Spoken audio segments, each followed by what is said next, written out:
Welkom by ons lesing oor politieke deelname.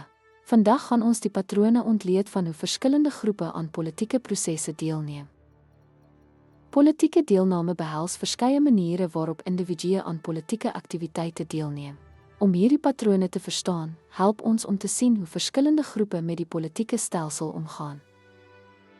Demografiese patrone toon dat jonger mense minder deelneem aan tradisionele vorme soos stemreg, maar wel aktief is in proteste en sosiale media voorspraak. Histories het mans meer as vroue deelgeneem, maar hierdie gaping word al hoe kleiner. Hoër opvoedkundige vlakke korreleer dikwels met verhoogde politieke deelname. Welgestelde individue is meer geneig om te stem, aan veldtogte te skenk en aan formele politieke prosesse deel te neem. Stedelike inwoners het dikwels hoër deelnamekoerse as gevolg van beter toegang tot inligting. Konvensionele deelname sluit in stemming en veldtogvoering, tipies hoër onder ouer, meer opgevoede en welgestelde burgers. Onkonvensionele deelname sluit proteste en digitale aktivisme in, wat dikwels meer algemeen onder jonger groepe voorkom.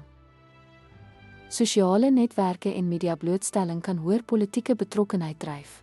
Institusionele en sosiale hindernisse soos kiesersidentifikasiewette en politieke apatie kan egter deelname belemmer.